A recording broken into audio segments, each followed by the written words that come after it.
வணக்கம் நண்பர்களே, நான் தான் உங்கள் குட்டி சுட்டி. Good morning. இன்றைக்கி வாக்கிங் போக முடியல. நாங்கள் இருக்கிற இடத்துல மழை, அதனால் வாக்கிங் போக முடியல. இங்கே பாருங்கள், இன்றைக்கி மார்னிங் என்னென்ன செய்ய போகிறோன்னு பார்க்கலாம்.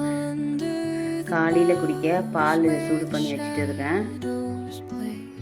அப்புறம் இங்கே பாருங்கள், சாப்பாடு ரெடி ஆகிடுச்சு. சோறு வடித்து வச்சுட்டு இருக்கேன்.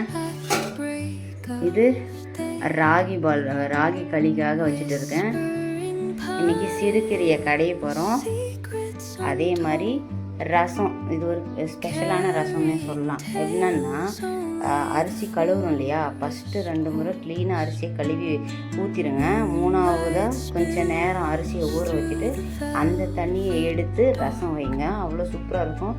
நம்ம எப்பவுமே வைக்கிற ரசம் போல தான், ஆனால் தண்ணி மட்டும் அந்த அரிசி தண்ணியை யூஸ் பண்ணி செய்ய போகிறோம். டேஸ்ட்டு சூப்பராக இருக்கும். நான் நிறைய டைம் செஞ்சுருக்கேன்.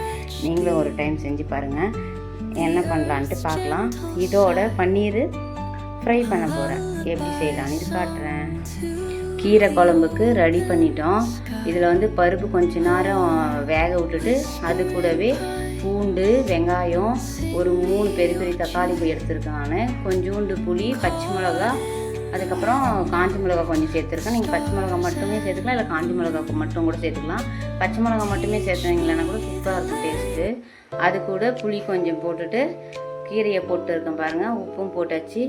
இதை மூடி போட்டு ஒரு 4 விசிலுக்கு நல்ல இது வேகிற அளவுக்கு 4 விசில் விட்டு எடுத்துக்கலாம். 4 விசில் இல்லை 5 விசில் உங்களோட விருப்பம். நான் மற்ற போட்டு கடைவேன், அதனால் ஒரு 3-4 விசில் மட்டும் விட்டு எடுத்துக்குவேன். இப்போ மூடி போட்டுடலாம். மூடி போட்டு கடைஞ்சிட்டு காட்டுறேன். இங்கே பாருங்கள், ராகி களிக்கு அரிசி பாதி அளவுக்கு வந்துருச்சு. அதனால் மாவு போட்டேன். இதுவும் வேகட்டும், அப்புறமா களி உருட்டிக்கலாம். ரசத்துக்கு ரெடி பண்ணியாச்சு. காஞ்சி மிளகாய், இறக்கும்போது கொத்தமல்லி போட்டுக்கலாம். இதில் பூண்டு இடிச்சிட்டு அதோடய மிளகு, சீரகம், மஞ்சள், கருவேப்பிலை போட்டுருக்கேன். தாளிக்கு போட்டுக்கலாம். பாருங்கள், அரிசி கழுவி வச்சுருக்கேன். அந்த தண்ணியிலேயே புளி கரைச்சி வச்சுருக்கேன். இதையும் எடுத்துக்கலாம். தாளிக்க எண்ணெய் ஊற்றி கடுகு சீரகம் போட்டாச்சு. இப்போ ஒவ்வொன்றா சேர்த்து மிக்ஸ் பண்ணிக்கலாம். சொல்ல மறந்துட்டேன், தக்காளியும் கட் பண்ணி வச்சுருக்கேன். நான் 2 தக்காளி எடுத்துருக்கேன். நாங்கள் 3 பேர் அளவுக்கு செய்ய போகிறேன். எல்லாம் போட்டு ரசத்துக்கு தண்ணியெல்லாம் ஊற்றியாச்சு. தாளித்து இது நுர கப்பி வரும் இல்லையா, அப்போ நம்ம கொத்தமல்லி போட்டு இறக்கிக்கலாம். களியும் நல்லா வந்துருச்சு. இதை கிளறி உருட்டி எடுத்துக்கலாம். அந்த இடத்துல பாருங்கள், மானெல்லாம் நிறைய ஒரு 5-6 மான் இருக்குது. மழை துருச்சு இல்லையா, அதனால் எல்லாம் மேய வந்திருக்கு.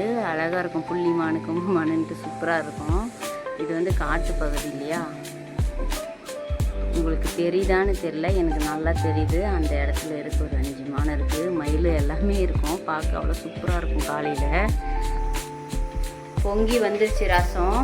கொத்தமல்லி போட்டு ஆஃப் பண்ணிக்கலாம். அவ்வளோதான், டேஸ்டான ரசம் ரெடி. பாருங்கள், கீரை குழம்பு வடகம் போட்டு தாளிச்சாச்சு. கமன்னு வாசனை வருது. நீங்கள் சாப்பிட்றம்போது, சாதத்தோடு சாப்பிட்றம்போது கொஞ்சம் நெய் விட்டுக்கினீங்கன்னா அவ்வளோ டேஸ்ட்டாக இருக்கும். பாருங்கள், கடைஞ்சி வடகம் போட்டு தாளிச்சாச்சு. பாருங்கள், பன்னீரை க்யூபாக கட் பண்ணிவிட்டு எண்ணெயில் லைட்டாக பொரிச்சு எடுத்துக்கலாம். அப்படி லைட்டாக பொரிச்சு எடுத்துக்கணும்னாக்க அது உடையாது, நல்லாயிருக்கும். நல்லா கொஞ்சம் பொன்னிறமாக வர வரைக்கும் வறுத்து எடுத்துக்கலாம். எடுத்துகிட்டு ஃப்ரை பண்ணிக்கலாம். இந்த மாதிரி எண்ணெயில் ஒரு கொஞ்ச நேரம் போட்டு எடுத்துகிட்டு அப்புறமா ஃப்ரை பண்ணிக்கலாம். அவ்வளோதாங்க, டிஃபன் ரெடி பண்ணியாச்சு. இது என்னோடய சின்ன பையனுக்கு ரசம் சாதம் கலக்கி கொடுக்க வச்சுருக்கேன். ரசம் அரிசி தண்ணியில் செஞ்ச ரசம் டேஸ்ட்டாக இருக்கும். நீங்களும் செஞ்சு பாருங்கள். அது சாப்பாடு, கீரை குழம்பு, பன்னீர் ஃப்ரை, மாதுளம்பழத்தை உரிச்சு கொடுக்க போகிறேன். இவ்வளோதாங்க இன்றைக்கி லஞ்சு டிஃபனுக்கு. இந்த வீடியோ உங்களுக்கு பிடிச்சிருந்தாக்க சப்ஸ்கிரைப் பண்ணிவிட்டு லைக் பண்ணுங்கள், ஷேர் பண்ணுங்கள், கமெண்ட் பண்ணுங்கள். அடுத்த வீடியோவில் பார்க்கலாம். ஓகே, பாய்.